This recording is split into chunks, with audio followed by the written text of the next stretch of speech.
Hmm. Baik, Assalamualaikum warahmatullahi wabarakatuh. Selamat pagi untuk teman-teman semua dan Mbak Dining. Di sini kami selaku kelompok 2 akan mempresentasikan materi tentang sistem dan akumulasi biaya oleh kelompok 2. Mungkin kita mulai dari perkenalan terlebih dahulu.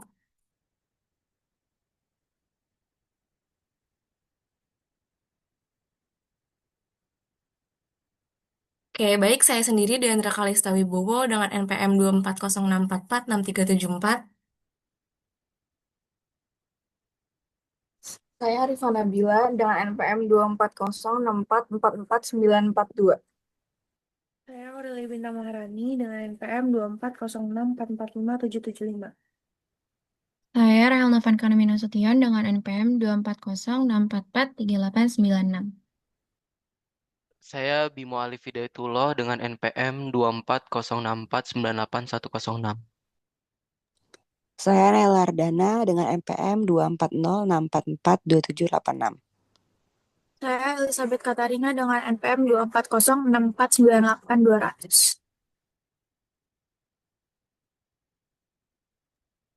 Oke, yang pertama itu ada alur biaya. Akuntansi biaya itu sebenarnya nggak menambahkan langkah baru pada siklus akuntansi yang udah dikenal, maupun membuang prinsip-prinsip dari akuntansi keuangan. Fungsi akuntansi biaya itu mencangkup pencatatan dan pengukuran unsur biaya seiring dengan mengalirnya sumber daya terkait melalui proses produksi. Untuk alur biayanya bisa kita lihat di PowerPoint. Jadi pertama ada cash depreciable asset atau account payable accruals. Itu ketika perusahaan mengeluarkan uang atau cash atau mencatat utang berupa account payable untuk membeli bahan baku. Biaya yang dikeluarkan ini akan masuk ke akun cost of materials purchase. Bahan yang sudah dibeli akan dicatat sebagai materials inventory atau persediaan bahan baku. Jadi di materials inventory itu masih dalam bentuk bahan mentah yang siap dipakai. Ketika bahan baku digunakan dalam produksi, nilai bahan akan dipindahkan ke akun work in process. Di sini udah mulai masuk ke proses produksi.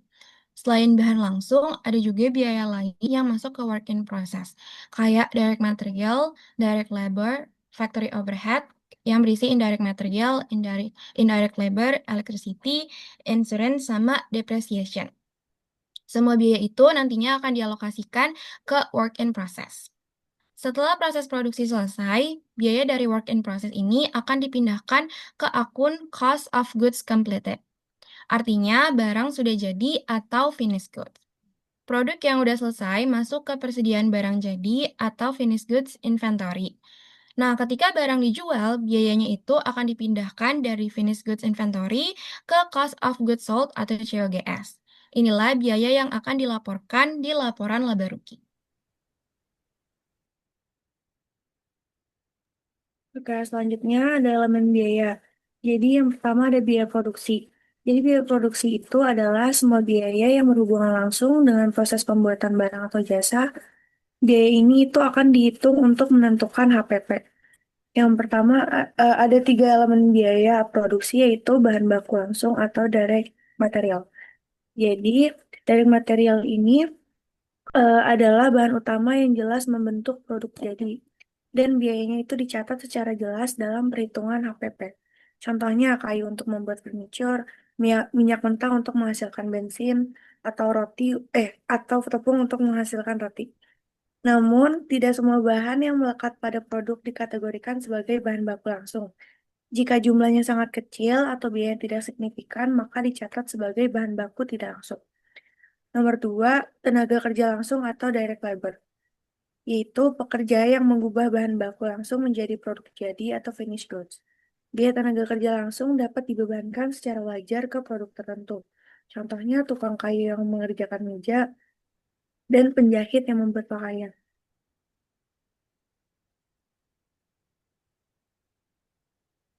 Yang ketiga ada overhead pabrik atau factory overhead, yaitu semua biaya produksi lain yang tidak bisa ditelusuri langsung ke produk tertentu. Biaya ini bersifatnya pendukung, sehingga berbeda dengan bahan baku langsung dan tenaga kerja langsung yang bisa langsung dicatat ke produk. Contohnya, bahan pembantu seperti lem atau sekrup, biaya listrik, penyusutan mesin, dan biaya lain yang berkaitan dengan kegiatan produksi. Contoh-contoh tersebut masuk overhead pabrik karena sifatnya tidak langsung, sulit, atau tidak efisien ditelusuri ke tiap produk, dan hanya berfungsi mendukung proses produksi. Jadi, overhead pabrik yaitu semua biaya produksi selain bahan baku langsung dan tenaga kerja langsung. Yang kedua ada biaya non-produksi. Biaya non-produksi yaitu biaya yang berkaitan dengan fungsi perancangan, pengembangan, pemasaran, distribusi, layanan pelanggan, dan administrasi umum. Yang pertama ada biaya penjualan. Biaya penjualan yaitu biaya-biaya yang diperlukan untuk memasarkan, mendistribusikan, dan melayani produk atau jasa. Contohnya gaji dan komisi tenaga penjual, biaya iklan, dan pergudangan dan pengiriman. Yang kedua ada biaya administrasi umum, yaitu seluruh biaya yang berkaitan dengan penelitian, pengembangan, dan administrasi umum yang tidak dibebankan ke dalam biaya pemasaran maupun produksi. Contohnya gaji staf administrasi kantor. Ini adalah contoh dari jurnal perusahaan manufaktur PT Sejahtera Makmur di bulan Oktober. Transaksi yang pertama itu ada pada 5 Oktober, yaitu perusahaan membeli bahan baku kayu senilai 10 juta secara kredit, maka akun yang akan ditulis adalah raw material inventory pada sisi debit 10 juta, sedangkan pada sisi kreditnya merupakan akun payable karena dibeli secara kredit. Lalu tanggal 15 Oktober, perusahaan manufaktur PT Sejahtera Makmur membeli bahan baku langsung sebesar 7 juta dan bahan baku tidak langsung yaitu paku dan lem sebesar 500 digunakan untuk produksi. Maka akun yang akan tercatat di dalam jurnal umumnya adalah work in process inventory di posisi debit dan manufacturing overhead di posisi debit dengan 7 juta dan 500.000. Sedangkan pada sisi kreditnya merupakan raw materials inventory dengan total 7.500.000. Lalu pada tanggal 20 Oktober, perusahaan membayar gaji dan upah. Biaya tenaga kerja langsung adalah 5 juta dan biaya tenaga tidak kerja langsung adalah 1.500.000 untuk membayar mandor. Maka tanggal 20, jurnal yang akan dicatat adalah work in process inventory dan juga manufacture overhead, yaitu 5 juta dan 1.500.000. Sedangkan pada sisi kreditnya adalah wage and salaries payable dengan jumlah kredit 6.500.000. Lalu, pada tanggal 21 Oktober 2025, biaya overhead pabrik lainnya yang terjadi adalah penyusutan mesin sebesar 2 juta dan beban listrik pabrik sebesar 1 juta. Maka, yang akan kita tulis di dalam jurnal adalah sisi debit manufacturing overhead 3 juta, sedangkan untuk sisi kredit adalah akumulasi depresiasi mesin 2 juta dan juga cash-nya berkurang sebesar 1 juta di sisi kredit. Lalu pada tanggal 25 Oktober, proses produksinya telah selesai. Total biaya produksi PT Sejahtera Makmur telah diakumulasikan dan dipindahkan ke produk jadi sebesar 17 juta. Maka untuk tanggal 25 Oktober jurnalnya adalah finished good inventory sebesar 17 juta pada sisi debit dan juga work in process inventory pada sisi kredit sebesar 17 juta ribu. Lalu pada tanggal 28 Oktober 2025, perusahaan menjual produk jadi senilai 25 juta rupiah. Maka jurnal pada tanggal 28 itu cash kita bertambah sebesar 25 juta pada sisi debit. Selain itu pada tanggal 28 Oktober juga terjadi harga pokok yang terjual sebesar 16 juta yaitu COGS kita berarti ada di posisi debit. Sedangkan untuk sesi kreditnya adalah finished good inventory sebesar 16 juta.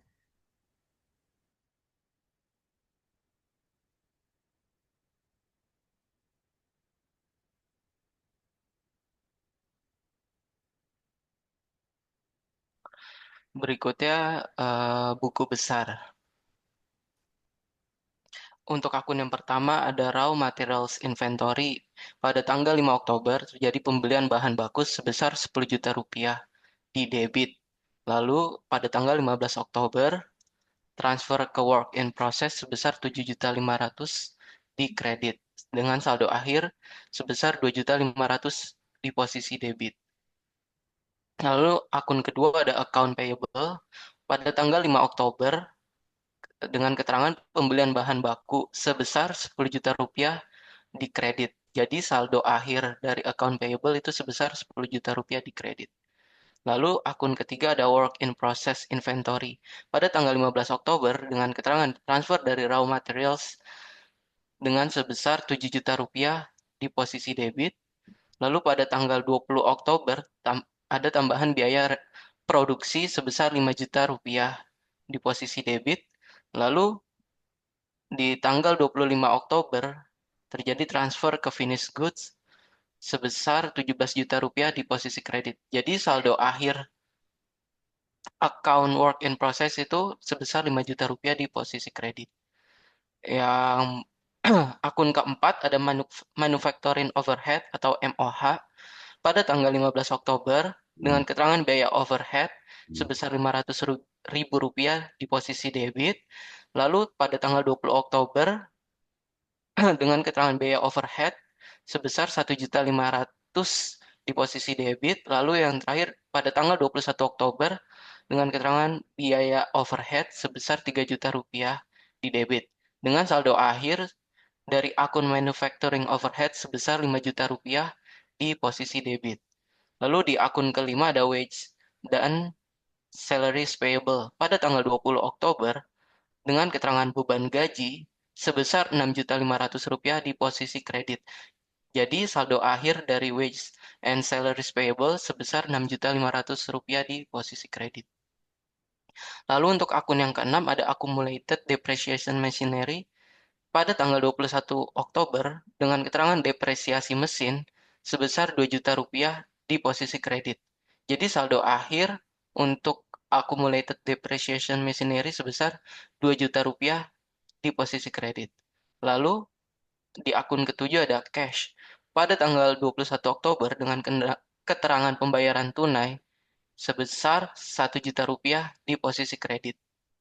Lalu pada tanggal 28 Oktober dengan keterangan penerimaan dari penjualan sebesar 25 juta rupiah di posisi debit. Jadi saldo akhir cash sebesar 24 juta rupiah di debit.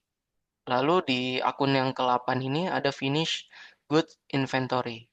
Pada tanggal 25 Oktober dengan keterangan transfer dari WIP sebesar 17 juta rupiah, 17 juta di posisi debit. Lalu pada tanggal 28 Oktober dengan keterangan barang terjual itu sebesar 16 juta 16 juta di posisi kredit. Jadi saldo akhir finish goods inventory sebesar 1 juta rupiah di saldo debit. Yang kesembilan ada akun sales revenue. Pada tanggal 28 Oktober itu terjadi penjualan barang sebesar 25 juta rupiah di posisi kredit. Jadi saldo akhir dari sales revenue itu sebesar 25 juta rupiah di posisi kredit. Lalu di yang terakhir akun ke-10 yaitu cost of goods sold atau COGS. Pada tanggal 28 Oktober terjadi penjualan sebesar 16 juta rupiah di posisi debit. Jadi saldo akhir cost of goods sold itu sebesar 16 juta rupiah di posisi debit.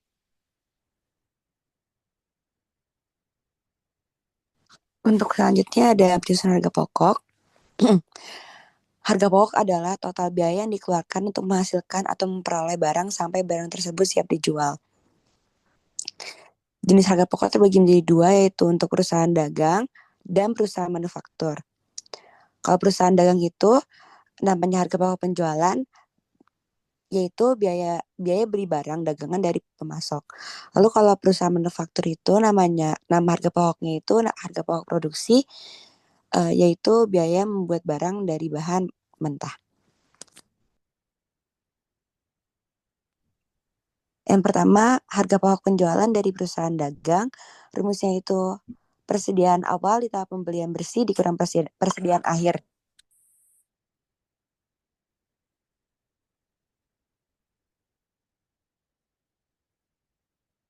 Persediaan yang pertama itu persediaan awal. Yang masuk persediaan awal itu stok barang yang tersedia di awal periode.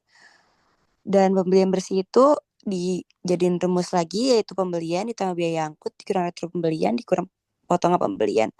Yang terakhir itu persediaan akhir yaitu stok barang yang tersisa di akhir periode. Contohnya ada di perusahaan dagang toko sejahtera selama bulan Agustus. Perusahaan dagang toko sejahtera memiliki persediaan awal 10 juta, pembelian 30 juta, retur pembelian 2 juta, potong pembelian 1 juta, biaya angkut pembelian 1 juta, dan persediaan akhir 8 juta. Rumusnya itu pembelian bersih yaitu 30 juta ditambah 1 juta dikurang 2 juta dikurang 1 juta yaitu hasilnya 28 juta. Dan cara hitung HPP-nya yaitu persediaan awal ditambah sama pembelian bersih dikurang 8 juta dikurang sama persediaan akhir yaitu 10 juta ditambah 28 juta dikurang 8 juta. Hasilnya itu 30 juta.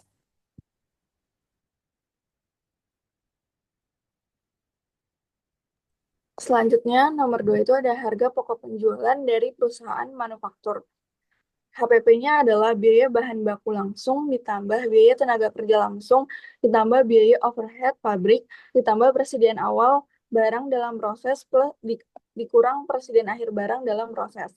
Nah, biaya baku langsung itu digunakan dalam produksi.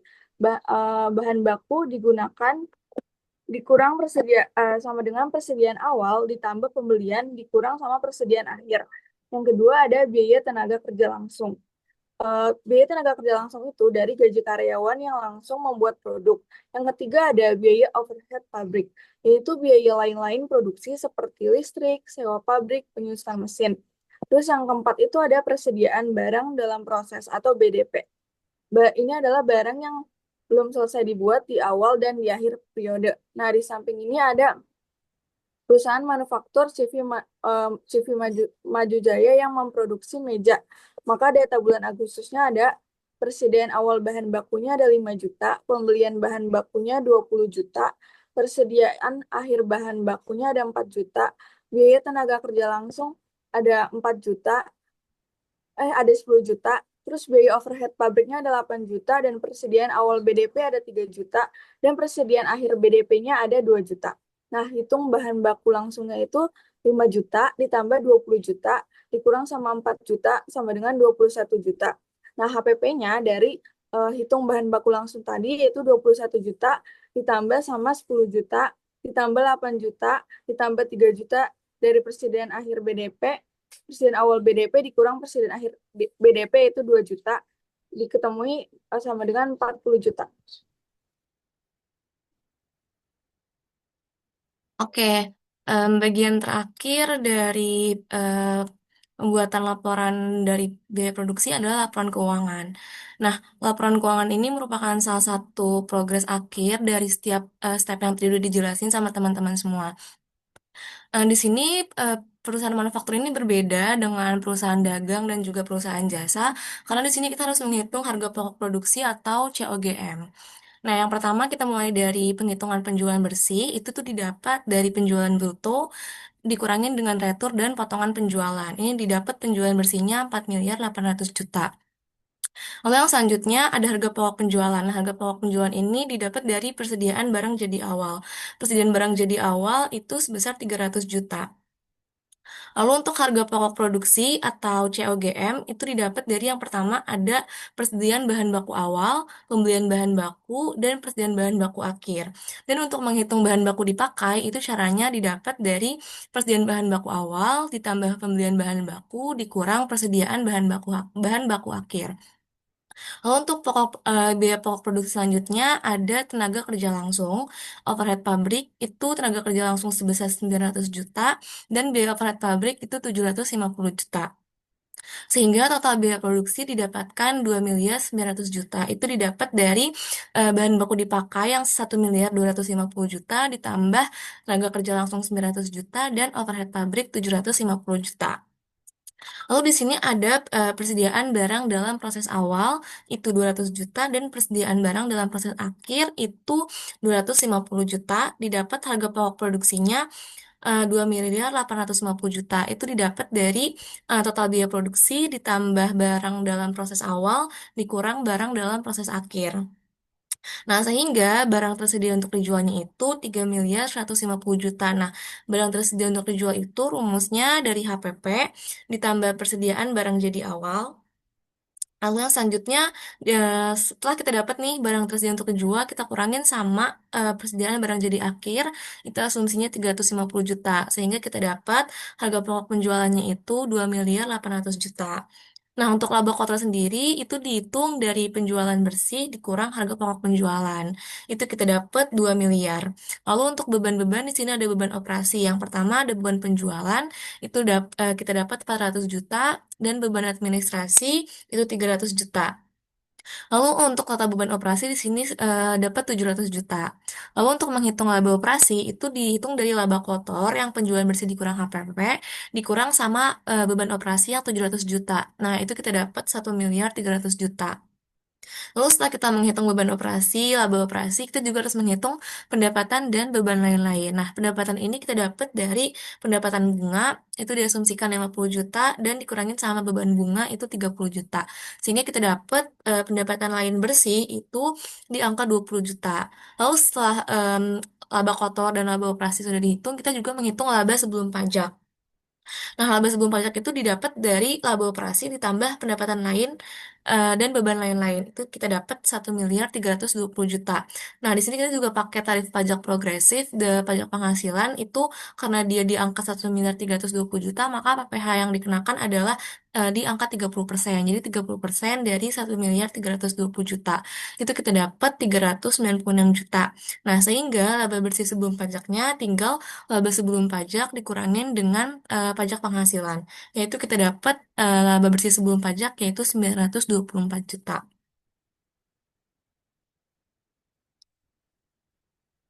Oke, baik. Sekian presentasi dari kelompok 2. Kurang lebihnya mohon maaf untuk Mbak Titin dan teman-teman semua. Saya akhiri. Wassalamualaikum warahmatullahi wabarakatuh.